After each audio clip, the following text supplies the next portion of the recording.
Korupsi menjadi masalah di berbagai negara. Sebagai tindak kejahatan serius dan paling merugikan, jelas sudah selayaknya para koruptor ini mendapat hukuman yang setimpal untuk menimbulkan efek jera bagi pelakunya dan menjadi contoh serta peringatan bagi para koruptor lainnya. Untuk mengatasinya, masing-masing negara memiliki berbagai cara dan sanksi. Ada yang hukumannya cukup ringan, hanya beberapa tahun saja di penjara, seperti di Indonesia. Ada juga yang tidak segan untuk memberi hukuman mati bagi para pencuri uang negara seperti yang diberlakukan di Cina. Selain itu, ada pula berbagai hukuman lain yang dijatuhkan kepada koruptor. Berikut on the spot merangkumnya dalam 7 hukuman bagi para koruptor.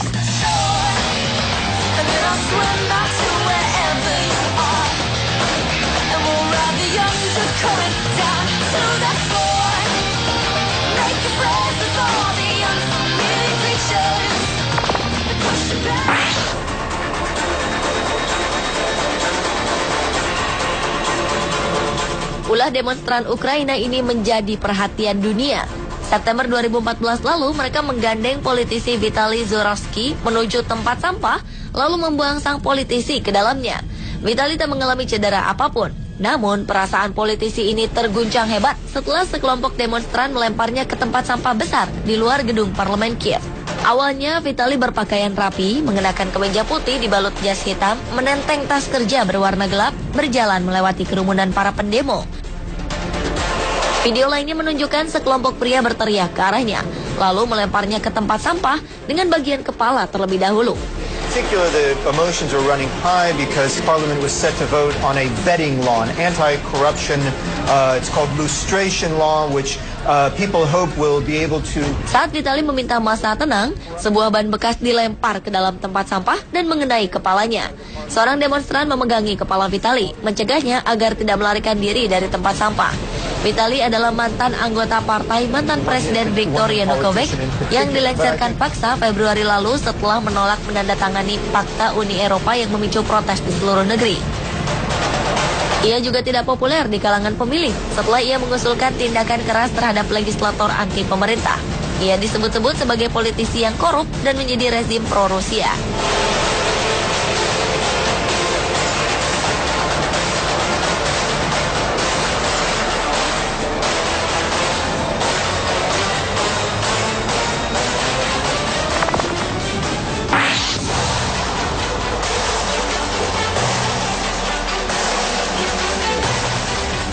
Paus Fransiskus mengeluarkan peringatan keras kepada para koruptor. Dalam khotbahnya di Casa Santa Marta, Vatikan, Paus menegaskan perbedaan antara para pendosa yang menyesal lalu bertobat dengan mereka yang menjalani kehidupan ganda dan munafik. Rajin bersedekah, tetapi di sisi lain tetap mencuri dari negara dan kaum miskin. Paus mengatakan lebih baik jika koruptor diikat di sebuah batu penggilingan lalu dilempar ke laut. Ia juga menggambarkan para koruptor seperti batu nisan yang kelihatan putih bersih, tetapi di dalamnya penuh tulang belulang dan kebusukan. Paus Fransiskus juga menyebutkan bahwa orang tua yang mencari nafkah dengan menerima suap telah kehilangan harga dirinya, dan makanan yang mereka beri kepada anak-anak mereka disebut roti yang kotor. Khotbah Paus Fransiskus disampaikan di tengah kerasnya melawan korupsi dalam tubuh Vatikan. Dan pada Mei lalu, Direktur Bank Vatikan dipecat karena diduga terlibat korupsi dan skandal pencucian uang.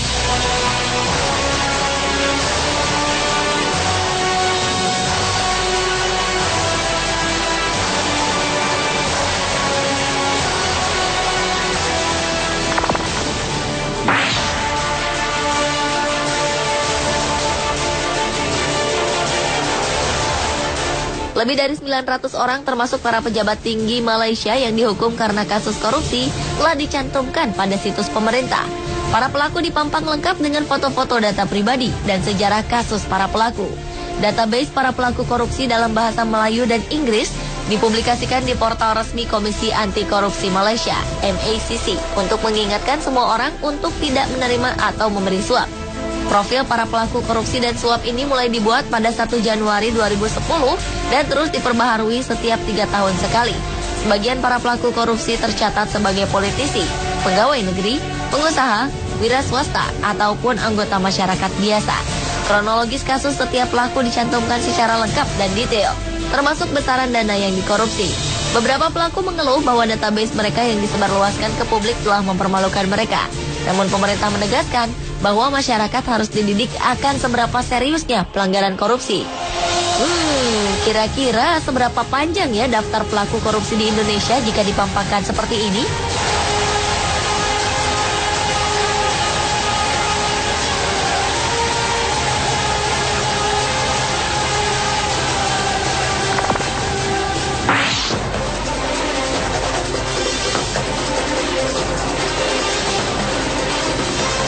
Stasiun televisi pemerintah Korea Utara menayangkan gambar seorang pemimpin berpengaruh dibawa keluar dari ruang rapat setelah dicopot dari jabatannya. Jang Song-taek, paman dari pemimpin Kim Jong-un, dibawa oleh pengawal berseragam dari rapat. Kantor berita resmi Korea Utara menyebutkan Jang dicopot dari jabatannya karena melakukan tindakan kriminal termasuk korupsi. Langkah mempermalukan pejabat yang dipecat di depan umum baru kali ini terjadi di Korea Utara. Berita tentang pencopotan Jang ini pertama kali dilansir oleh media Korea Selatan. 2 pembantu dekat Jang dilaporkan sudah dieksekusi karena korupsi. Jang yang menikah dengan kakak Kim Jong-il sempat dilihat oleh pengamat memiliki pengaruh politik yang kuat di belakang layar. Ia memegang jabatan kunci di Partai Komunis serta Komisi Pertahanan Nasional, dan pengaruhnya semakin meningkat setelah Kim Jong-un berkuasa.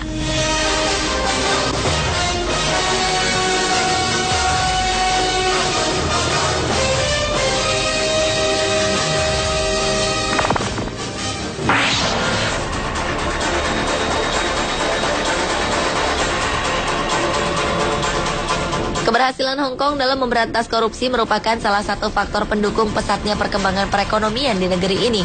Pada tahun 1960-an, negara ini termasuk negara paling korup dan terparah di dunia. Saking parahnya, seorang supir ambulans tidak akan mengantar pasien sebelum mendapatkan uang tip. 1973, negara ini mengambil langkah berani. Tanpa kecuali, seluruh polisi, hakim, dan jaksa dipecat, kemudian membentuk Komisi Pemberantasan Korupsi yang dinamakan Independent Commission Against Corruption. Sejak awal terbentuk, lembaga ICAC tidak pernah pandang bulu dalam memberantas korupsi, baik kasus korupsi besar maupun kecil.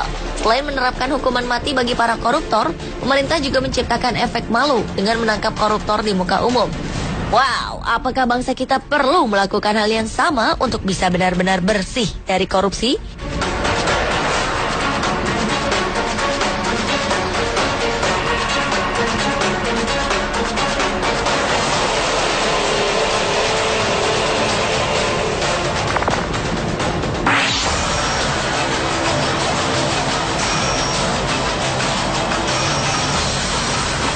Tokoh politik ternama Cina, Bo Xilai, diusir dari negaranya karena skandal korupsi yang dilakukannya.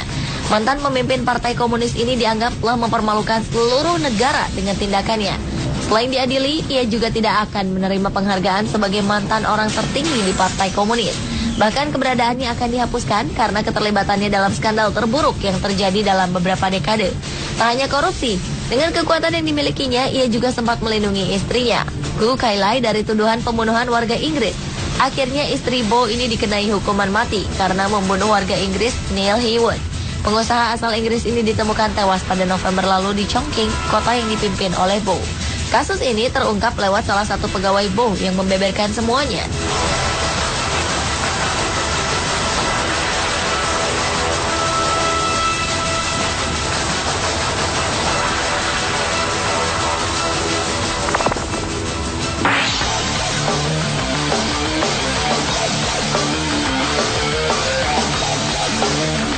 Manajemen Rumah Sakit Dr. Karyadi Semarang meminta salah seorang pasiennya yang juga terdakwa kasus dugaan korupsi, Satrio Teguh Subroto, untuk segera meninggalkan rumah sakit karena diduga memanfaatkannya untuk menghindari hukuman kurungan.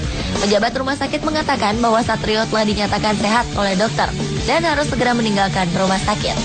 Awalnya, terdakwa kasus dugaan korupsi proyek pengadaan taman di Jalan Ade Sucipto, Solo ini harus menjalani operasi.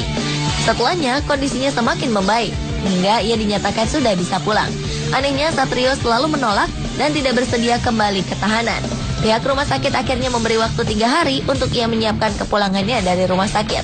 Jika tak kunjung keluar, maka pihak rumah sakit akan mematikan seluruh fasilitas di rumah sakit, termasuk listrik.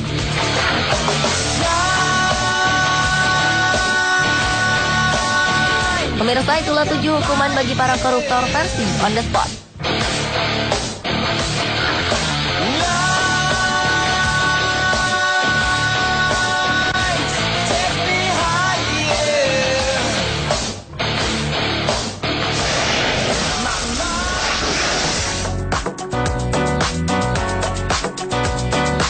Tahukah Anda jika di dunia ini terdapat beberapa spesies ikan yang bisa hidup dan berjalan di darat?